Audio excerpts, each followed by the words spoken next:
Awesome. Hi, everyone. My name is Adena. I'm the CEO of Divvy Homes. It's a pleasure to meet y'all. Thank you for being here. Let your winners ride. Rain Man David Sack. And instead, we open source it to the fans, and they've just gone crazy with it. Love you, Besties. Queen of Quinoa. All right. So while they're pulling that up, I will just kick it off and get started because we're about 3 hours behind at this point. My passions are at the crossroads of finance, housing, and inequality, and trying to solve all of these. I'll get into what my company does at the very end of the presentation. That's not what I really want to focus on. But I want to start off with a little story that I think explains why this is so important to me. When it was about the 1980s, my mom decided to go on a little road trip with her friends, and she was in Israel, and she was backpacking, and she was hitchhiking, and a man picked her up. She got into that car, fell in love, and got pregnant. That man is my dad. My mom and dad quickly got married, immigrated back to the U.S., and found themselves very young, 21 and 24, pregnant, and trying to figure out what they were going to do with their life. They couldn't get a mortgage to buy a house and settle down and be able to raise a family, but they were fortunate enough to find a woman who gave them seller financing on their house. So this woman financed the purchase of the house to let my parents pay in installments. And in that house, they had 3 additional kids. I'm the third of 4. And then eventually were able to get a mortgage, take cash out of that house, and use the cash that they took out to pay for all 4 kids to go to college. And I tell you this because, to me, this is the heart of the American dream, which is being able to provide a better life for your children than what you actually have. And so much of what we're going to be talking about here is why that American dream has disappeared for so many Americans and what we at Divvy are doing to try to address that. So let's dive in. I have these bright blue slides. The goal is to just give you the takeaway so you don't have to figure it out. I try to stick to 1 chart per slide to keep it super simple, and I'll explain it, but this is the takeaway that you should get from the next couple of data points I'm going to give you, which is wealth inequality is rising across America. I think you all know this chart, which is that 99% of wealth is owned by the top 50%, and the bottom 50% only own 1% of wealth here in the United States. So this chart shows distribution of wealth by what your household income is. So the top 10% of owners the top 10% own 76% of wealth. The next 40% own 23% of wealth. If you sum that up, 99% of wealth is owned by the top 50%. And what's even more interesting is that the rich are getting richer while the poor kind of stay at the same level of income. And so what this chart actually shows is income percentiles. So on the x-axis, the 0 is if you're at the very bottom end of the income spectrum, 100% you're at the top end. And then the blue line is how much income or family household wealth you had in 1963, almost 50 years ago. And the yellow line shows how much wealth you have today.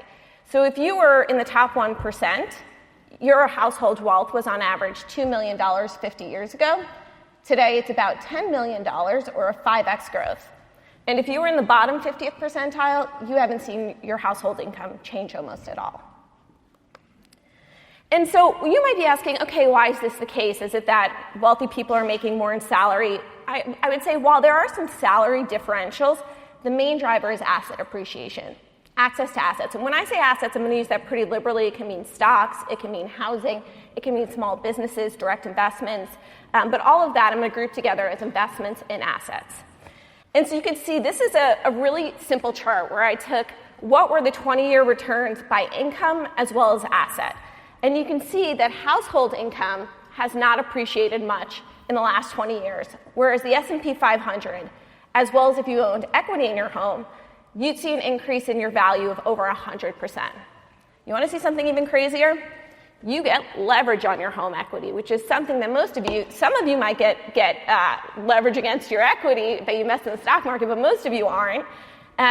You can actually lever up your home equity, right? And so you can take out debt that's cheap because it's backed and guaranteed by the government, 80% leverage at what has been almost 3% cost of capital. No one else can get that sort of cost of capital at that sort of leverage. You're forced to amortize, so you build up savings in the property, and a house has dual utility. You cannot live in the S&P 500. You can live in a home. And so if we click on, and so the takeaway has to be those who own assets are more likely to have a higher net worth. And so this is a chart that I stole from the New York Times, so credit goes to them. But if you look on the left-hand side, the blue bars, all of the bars kind of sum up to 100% going across. So the blue bars is the percent of families, so bottom 50 percentile of income earners, 50%, 50 to 80th percentile, 30%, so on. And what this is saying is that the bottom 50% of families and households own 1% of overall equities in the market. And when you look at directly held stocks, so stocks in the stock market, they own 0%, right? And if you look at the top 1% of income earners, they own 38% of overall equities, which includes like retirement accounts and everything. Remember I said that big asset class. And they own 51% of all directly held stocks. So if you ask why are the rich getting richer, it is because they own assets. Assets compound over time. There's also a ton of tax benefits around owning assets, long-term capital gains, which I'm sure you all know. Another way to look at this, which I think is really interesting, is your net worth by renter versus homeowner. Homeowners, on average, have 75 times the net worth of a renter. This is all census data. It's all publicly available. I'm happy to share it. And I think what is so interesting here is that I'm not saying the answer is home ownership. You want to invest in crypto? Great. You want to put your money into the S&P 500? Even better. However, the majority of Americans, as you just saw on this slide, don't invest in equities as much, right? It's just hard to conceptualize, whereas a house is actually pretty easy to conceptualize. And because the debt amortizes, you're forced to save over time. It's highly illiquid. It's hard to take your money out of it. It is what makes a great investment. And so when you look at why this chart is so high, it's not because homeowners are saving a tremendous amount more, right? It's they're putting money into the equity of the home. They're being forced to in their payments. So despite the benefits of home ownership, it is starting to become fundamentally inaccessible. So this is a chart, really simple, of average home prices. There's a bunch of different ways different sources you can measure home prices, but you can see that at the bottom of the recession, which was actually 2012 for home prices, the average home price in America was $163,000, and that today it's closer to $338,000. So that's a 200% increase in 10 years. At the same time, real median income has only increased from about $57,000 to $67,000. So what has caused prices for homes to increase so dramatically? I'm pretty sure that none of this is new news. You all have been seeing how much home prices have risen. For those of you who have bought while interest rates were still 3%, good on you, because that is probably the lowest they're going to be in a really, really long time. But here's the quick history, which is from 2000 to 2008, we were building on average 1.5 million homes a year, not billion, gosh. 1.5 million homes a year, and that equated to roughly 4 to 5 months of inventory.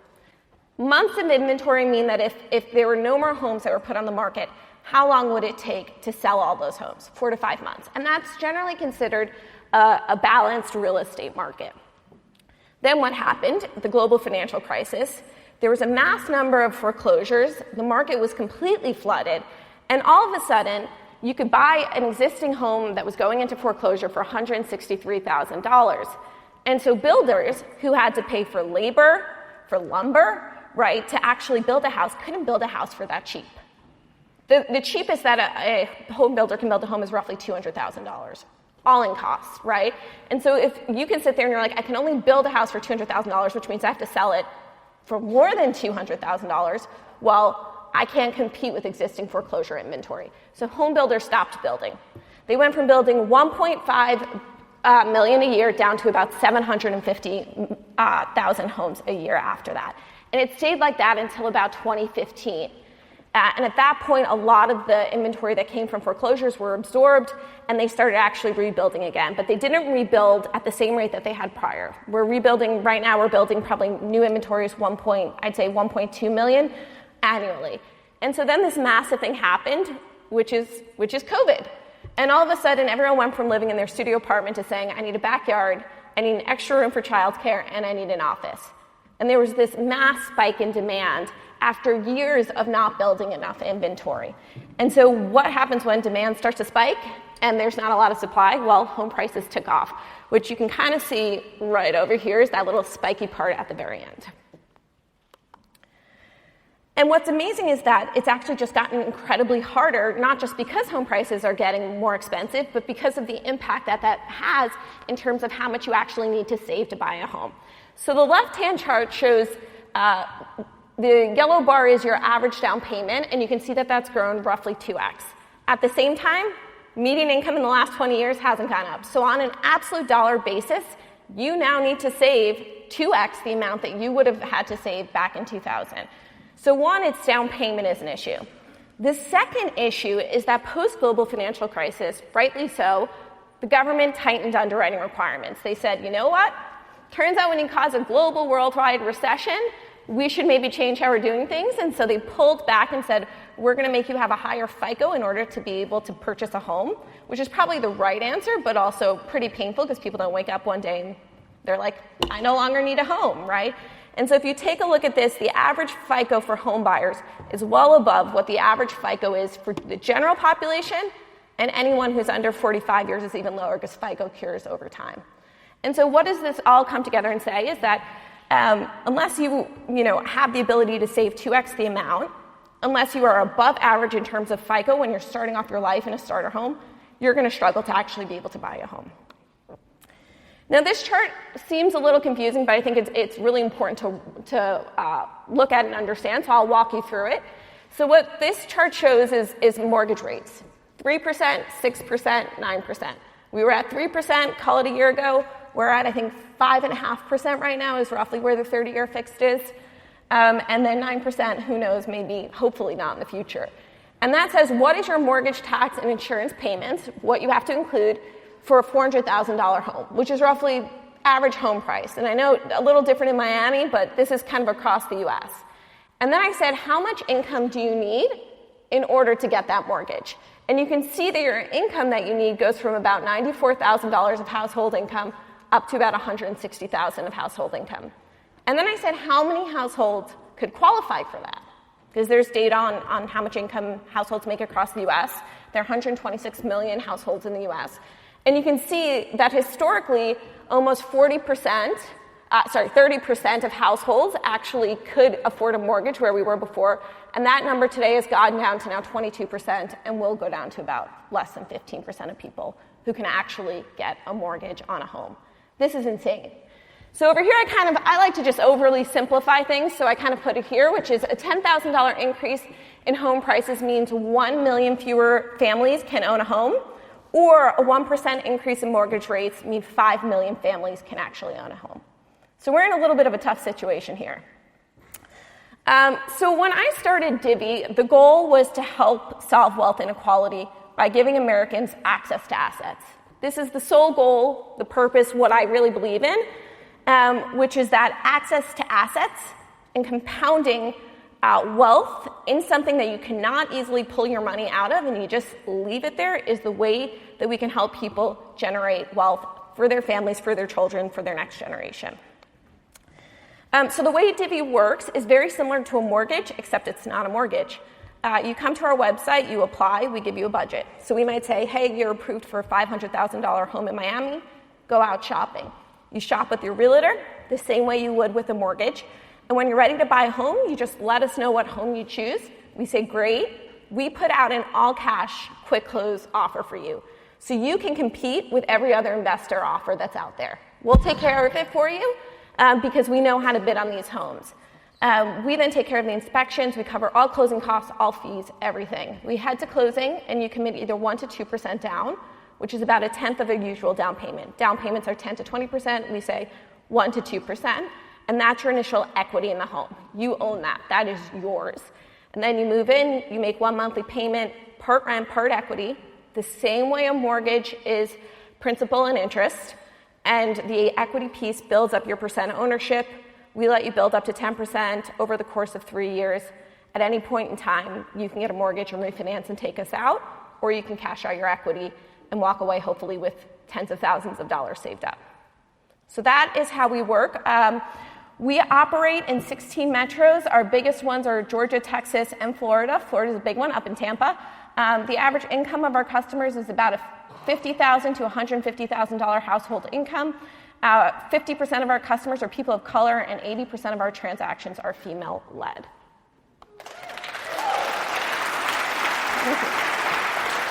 And so I think the most important thing is, are we successful in our mission and what we're trying to do? So 51% of Divvy customers who have come to the end of their 3-year lease have been able to buy back their home. Probably another 20% on top of it aren't yet ready for mortgage, and so we just let them build more equity over time. And about 30% of people turn over, which is completely fine. Sometimes you have an extra kid or two and you need a bigger home, and that's okay. We actually love that people can cash out their money and continue moving on. Over here we have what I think is one of the more powerful things, which is the average renter savings versus the average savings that a Divvy customer has in their home. We're almost 25 times the savings that the average renter has, and this is because they are building up equity in their property over time. Over here, just to show we're growing quickly and we're doing it profitably, I actually think this is super important, is you can sit here and say that you are building a mission-oriented company. You have to show scale. You have to show growth, and you have to show that there is adoption and you're actually having an impact. And so this year alone, we'll deploy over $1 billion of capital. We measure a margin as the rent that we collect, less home costs, less interest. So it's like a true profit all-in margin, where we're almost probably going to be at about 25% all-in profit margin. And now I think we have, thank you. I think that there is a video, but I don't know if they're showing it. So we can maybe go to Q&A if we're running close on time. Let's go, yep. Okay, cool. Thank you. Well done. Leave that there. I know that Freeberg's going to talk to you about consumer credit, but let me just tee up something before. There's a tweet. I just want to read it to you, and maybe we can use this as a jumping off point. Blackstone calls homes almost as unaffordable as the 2007 peak. They just said that today. Yeah. His name is Joe Zittel, who's a senior partner there. But he believes a crash is unlikely due to a major difference, which is that most owners aren't using their homes like an ATM like they did back then. Yeah. Can you just explain sort of the broader state of housing, actually, and Sure. Why some people feel like we're actually right at the brink of a crisis again, and some people don't? Okay, yeah, interesting. So the global financial crisis is very different than this because it was obviously a housing-led crisis where we had people overextend and they didn't have enough equity that was built up in their house to cushion a decline in home prices. I'd say that this is a very different situation today, and I'd say that because, one, we don't have a lot of supply. And so fundamentally when you're thinking about pricing, supply and demand dynamics, number one, we don't have a lot of supply. Now, what you can probably argue is there is an equilibrium point, meaning interest rates are increasing, which is starting to stifle some demand. Don't get me wrong, we're actually seeing that a bit in the market. And then there's new home builds that are coming online. And at some point, there's going to be enough inventory coming online that there's going to be enough supply and a decrease enough in demand that it will impact home prices. Now, I don't know that that's going to be in the next 6 months. I actually think it's going to be more like 12 to 18 months, and I don't think that it means that there's going to be a mass fall off like it was in the global financial crisis, but it will slow down the price of which homes are growing at. How much of this is just the miscast housing policy that a lot of states and cities have? I'll give you an example of where I live. I just got an email from our mayor, and basically what it said is, like, in the state of California now, they've basically said you need to have a certain amount of housing density. They're trying to figure out how to do it. Yeah. They're not going to build high rises because those aren't allowed. Then you allow these ADUs to get built that qualify. And it's all gamesmanship because, as far as I can read it, the NIMBYism of not wanting to have high density homes. Yeah. And that seems to be a very just American phenomenon. Well, I actually think that it's a little bit that the markets just react slower. Like, houses aren't equity markets. You can't just buy and sell rapidly. It's like, I want to build an entire community of homes. 5 years I'm going to have to now plan in order to get the government licensing, the regulation, the permits to actually build. And so you see a problem, you're like, home prices are increasing. And then it's like 5 years later, you can actually do something to actually impact it. And by then, the entire market has like completely changed. I mean, Russia invaded Ukraine and COVID took over and there was a global pandemic. And so I think the bigger issue is that the housing market can't react as quick to keep up with public equity markets. And a lot of that is because the government highly regulates the building of homes, which takes a tremendous amount of time. And especially right now where builders are like, I think that most builders missed their Q1 numbers of how many houses they were actually going to build by almost 60%, which was mostly supply chain. So even when they rush it, a lot of other factors are impacting it. And then what do you think about because I've talked about this a little bit on the pod, because it's something that's really, I think, poorly understood but important in my opinion, where Fannie Mae and Freddie changed the upper bounds of mortgages where, they can be conforming now at like $1 million, whereas before those used to be considered jumbos. And anyways, the reason I'm asking this question is I feel like there's a lot of financialization and engineering here in the housing market that is poorly understood, that in some ways tricks consumers to getting in a little bit over their ski tips. And then in a moment like this where rates rise, their job's a little bit more insecure, this is when all of the parade of terribles happen. Yeah, so we just added a wonderful woman. Her name is Kimberly Johnson. That's actually our first independent. She was the COO of Fannie Mae. And I brought her on to fully understand as much of this as possible. So the last time the government changed the underwriting criteria, it led to the global financial crisis. So if you ask them if they're really excited to do it another time, they're like, no, we learned our lesson once. So I'd say that they're actually, because they've been under conservatorship, so most of Fannie Mae's operations have been very dictated by the government. They're not actually taking probably the level of risk that they should in this current market. And what I mean by that is if home prices go up by 30%, what actually qualifies as a conventional mortgage needs to go up by 30%. But that is such a massive change for government to make because they're so shell-shocked, I think, from having made a change before and it having such a negative ripple effect. So when I spoke to Kimberly, her response was, no, we're not here to start making these changes to make it easier for consumers to get a home. That's your job. You disrupt us. You do that. I'm not here to take risk. But the government just felt like they felt like that was just a natural change that had to happen? Raising the amount? The upper bound cap? Yeah, I mean, of course. Everyone is. What's actually even crazier is I'm waiting for them to actually raise the debt to income ratio. Because of what I showed you earlier, which is if your income is not increasing and mortgage rates are going up and home values are going up, you now need to spend a larger percentage of your income on housing. That's a lending change, right? But isn't that up to the individual banks? They could change? They put overlays on top of Fannie Mae's requirements, but Fannie Mae, because they actually so when the global financial crisis happened, there were such very high fees and penalties that went for banks that didn't have really strict overlays, that actually had a ton of defaults. And so now banks are super nervous to lend to people and actually take risk, that they actually follow Fannie Mae's guidelines very strictly and actually put overlays on top of it. So they actually are more conservative a lot of times than what the underwriting requirements are. And so in order for them to actually start to take risk, I think Fannie Mae would have to encourage it, and they'd have to do it in such a way that they don't penalize. Yesterday we had Bill Gurley and Brad Gerstner on. I don't know if you saw that panel. Didn't hear about it, no. Oh, okay. Mm-hmm. Yeah. So you did see it or not? Yes. Okay. We looked at all of assets being inflated, from used cars to NFTs and everything in between. And we've now seen compression, and we talked about this on the pod, in every single sector. Yeah. Except housing. Yep.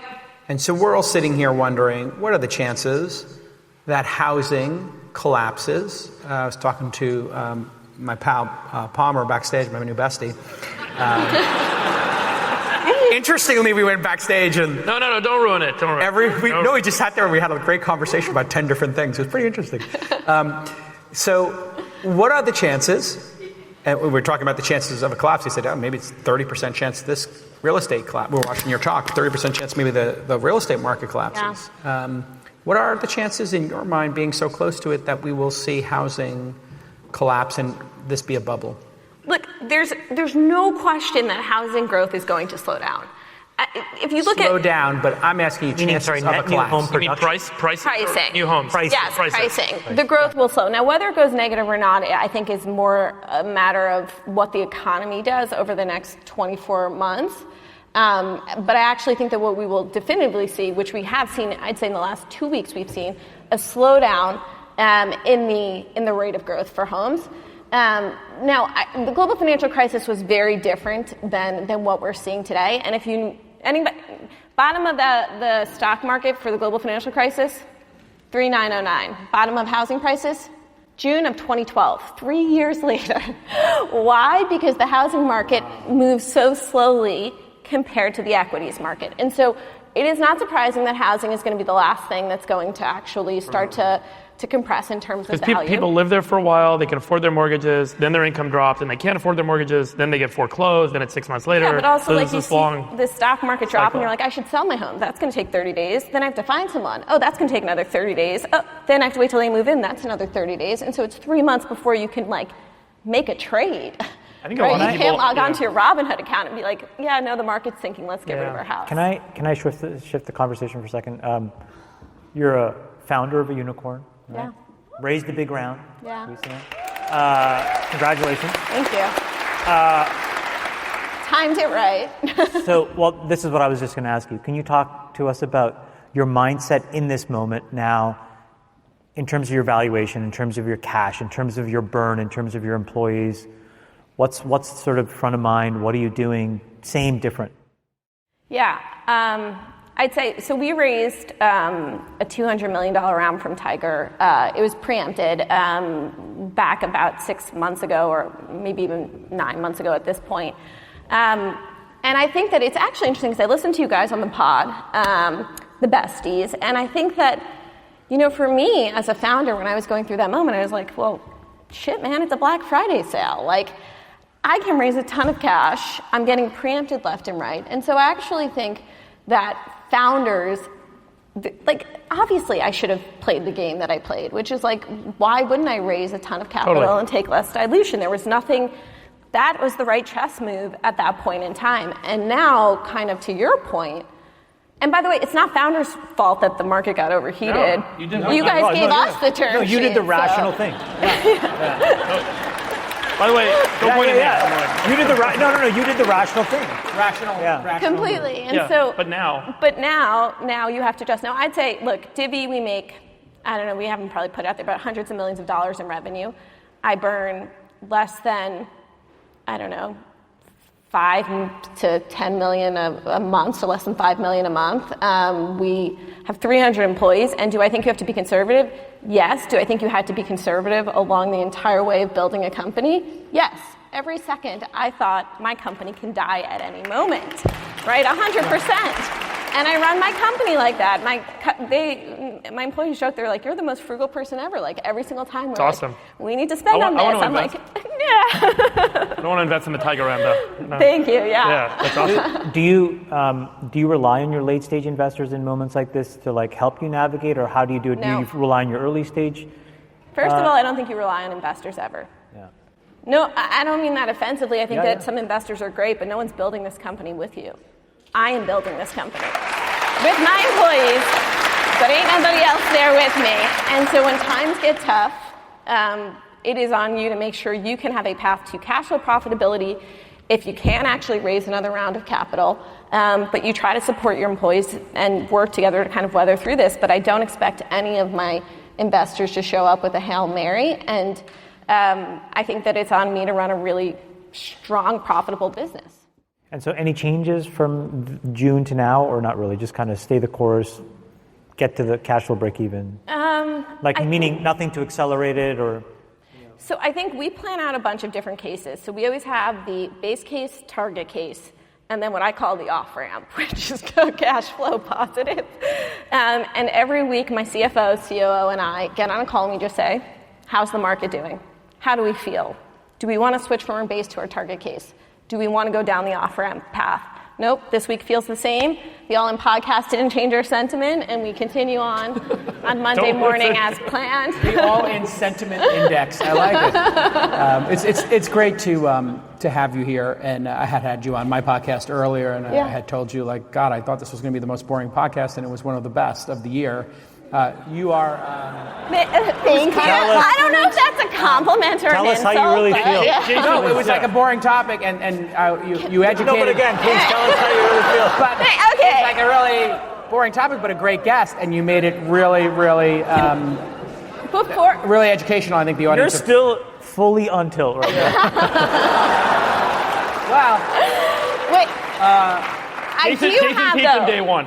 I do have, as we're heading towards ending, I do have an intro. Oh. Because I thought we were all going to get... tried this. It didn't work so well for him. Well, I thought we were all going to get intros. Anyone? Okay. Freeberg's mom, everybody. So I made All right, go ahead. myself Give an your intro, and then we which wrap. I feel like I should give, which is, all right, y'all ready for it? All right. I'm in Miami, chilling with the besties, on this stage in a minefield of testes. Jake Cal kindly invited me to share my passion, so here goes in true all-in fashion. I play the housing long game as the stock market will jitter, but solving inequality is less flashy than almost buying Twitter. I'm the rent-to-own leader in the prop tech arena. I'd like to reintroduce myself. My name is Adena. Nicely done, Adena! That's awesome. Pleasure. Thank So you. good. Awesome. We'll let your winners ride. Rain Man David Sack. And instead, we open source it to the fans, and they've just gone crazy with it. Love you, West. The Queen of Quinoa.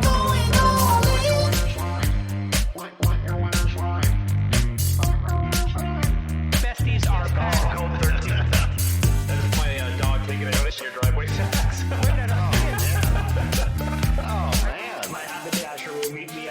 We should all just get a room and just have one big huge orgy because they're all just useless. It's like this sexual tension that they just need to release somehow. Wet your beak.